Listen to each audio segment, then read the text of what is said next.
ഇന്ന് നമുക്കൊരു mutton roast തയ്യാറാക്കാം. അതിനായിട്ട് ഞാനിവിടെ 1 കിലോ മട്ടൺ ആണ് എടുത്തിട്ടുള്ളത്. മട്ടൺ വിനാഗിരിയൊക്കെ ഒഴിച്ച് നന്നായിട്ട് കഴുകി വൃത്തിയാക്കി എടുത്ത് വെച്ചിരിക്കുന്നതാണ്.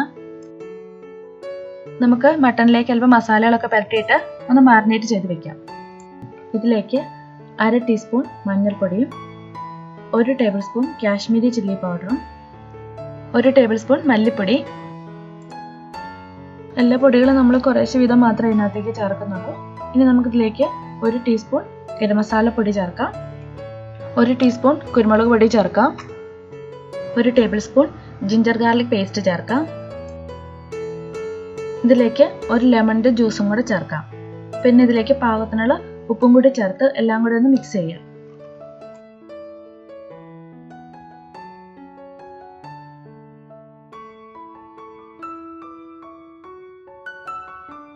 ഇതെല്ലാം കൂടെ മട്ടണിലേക്ക് നന്നായിട്ട് പുരട്ടിയിട്ട് നമുക്കിത് അരമണിക്കൂറെങ്കിലും ഒന്ന് മാരിനേറ്റ് ചെയ്ത് വെക്കാം. അതിനുശേഷം നമുക്കിത് കുക്കറിലിട്ടൊന്ന് നന്നായിട്ട് വേവിച്ചെടുക്കാം.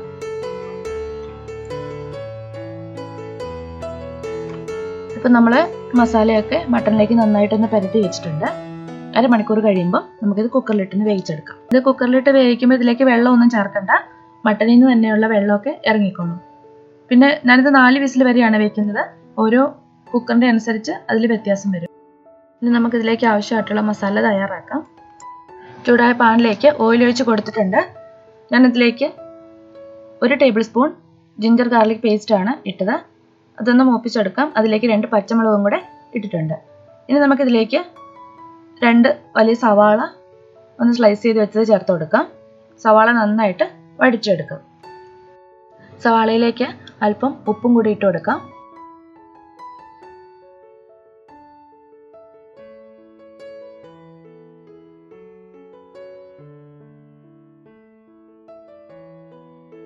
കുറച്ച് കറിവേപ്പിലയും കൂടി ഇട്ട് കൊടുക്കാം. എന്നിട്ട് നമുക്ക് സവാള നന്നായിട്ട് വഴറ്റിയെടുക്കാം. നമ്മളിപ്പോൾ സവാള നന്നായിട്ട് വഴറ്റിയെടുത്തിട്ടുണ്ട്. ഇനി നമുക്കിതിലേക്ക് പൊടികൾ ചേർത്ത് കൊടുക്കാം. നമ്മൾ നേരത്തെ മട്ടൺ വേവിക്കാൻ വേണ്ടി വെച്ചപ്പോൾ അതിലേക്ക് കുറച്ച് മസാലകളെല്ലാം ചേർത്തിട്ടുണ്ടായിരുന്നു. ഇതിലേക്ക് 1/4 ടീസ്പൂൺ മഞ്ഞൾപ്പൊടി ചേർക്കാം, 1 ടേബിൾ സ്പൂൺ മുളക് പൊടി ചേർക്കാം. ഞാനിവിടെ കാശ്മീരി ചില്ലി പൗഡറാണ് ചേർക്കുന്നത്. നമ്മളിതിലേക്ക് എരിവിന് വേണ്ടിയിട്ട് ചേർക്കുന്നത് കുരുമുളക് പൊടിയാണ്. ഞാനിതിലേക്ക് 1/2 ടേബിൾ സ്പൂൺ കുരുമുളക് പൊടി ചേർക്കുന്നുണ്ട്. എരിവ് കൂടുതൽ വേണമെന്നുള്ളവർ കുറച്ചുകൂടി കൂടുതൽ ചേർത്താൽ മതി. ഇനി നമുക്ക് പൊടികളൊക്കെ പച്ചമണം മാറുന്നവരെ നന്നായിട്ടൊന്ന് വഴറ്റിയെടുക്കാം.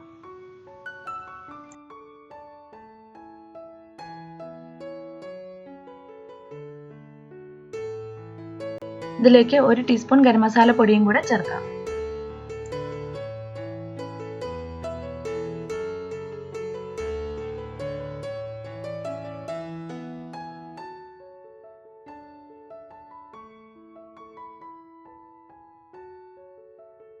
പൊടികളൊക്കെ പച്ചമണം മാറിയൊന്ന് മൂത്ത് വന്നിട്ടുണ്ട്. ഇനി നമുക്കിതിലേക്ക് 1 തക്കാളി ചേർത്ത് കൊടുക്കാം. ഞാനിവിടെ 1 തക്കാളി ഒന്ന് ചോപ്പ് ചെയ്ത് ചേർക്കുകയാണ്. ചെറിയൊരു പുളിക്ക് വേണ്ടിയിട്ടാണ് നമ്മൾ ഇതിലേക്ക് തക്കാളി ചേർക്കുന്നത്.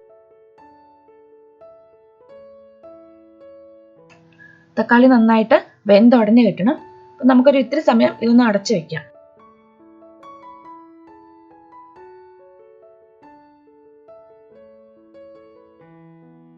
ഇപ്പം തക്കാളിയൊക്കെ നന്നായിട്ട് വെന്ത് ഉടഞ്ഞ് കിട്ടിയിട്ടുണ്ട്. ഇനി നമുക്കിതിലേക്ക് നമ്മൾ നേരത്തെ വേവിച്ച് വെച്ചിരിക്കുന്ന മട്ടൺ ചേർക്കാം. മട്ടൺ പാകത്തിന് വെന്തിട്ടുണ്ട്. ഒരുപാട് വേകുന്നതിന് മുമ്പ് തന്നെ നമ്മളിത് എടുക്കണം. നമ്മളിത് മസാലയിലേക്ക് ഇട്ട് റോസ്റ്റ് ചെയ്യുന്ന സമയത്ത് ബാക്കി കൂടി വെന്ത് കിട്ടും.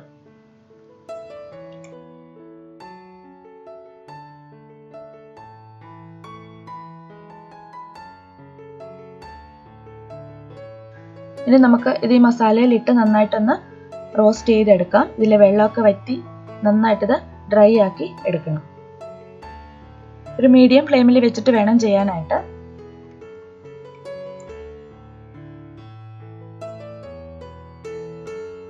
ഇതിലേക്ക് ഉപ്പ് ആവശ്യമുണ്ടെങ്കിൽ അല്പം ഉപ്പ് കൂടി ഇട്ട് കൊടുക്കാം. ഞാനിതിലേക്ക് അല്പം ഉപ്പ് കൂടി ഇട്ട് കൊടുക്കുകയാണ്.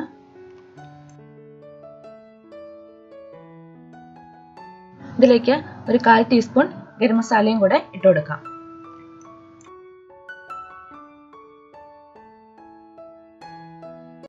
കുറച്ചും കൂടി ഇതൊന്ന് ഡ്രൈ ആക്കി എടുക്കാം.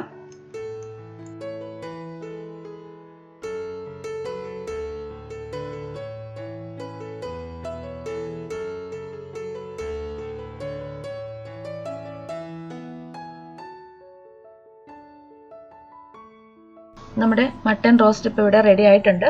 ഇതിലേക്ക് അല്പം മല്ലിയിലയും കൂടി ഇട്ട് കൊടുക്കാം. ചപ്പാത്തിയുടെയും ചോറിൻ്റെയും പൊറോട്ടയുടെയും ഒക്കെ കൂടെ കഴിക്കാനായിട്ട് വളരെ നല്ല ടേസ്റ്റി ആയിട്ടുള്ള ഒരു സൈഡ് ഡിഷാണ്. ഇന്നത്തെ വീഡിയോ നിങ്ങൾക്ക് എല്ലാവർക്കും ഇഷ്ടമായെന്ന് വിചാരിക്കുന്നു. വീഡിയോ ഇഷ്ടമായെങ്കിൽ നിങ്ങളുടെ കമൻസ് ഒക്കെ ഒന്ന് അറിയിക്കുക, ലൈക്ക് ചെയ്യുക, സബ്സ്ക്രൈബ് ചെയ്യാത്തവരാണെങ്കിൽ ചാനൽ ഒന്ന് സബ്സ്ക്രൈബ് ചെയ്യുക. പുതിയൊരു റെസിപ്പിയുമായിട്ട് നമുക്ക് വീണ്ടും കാണാം.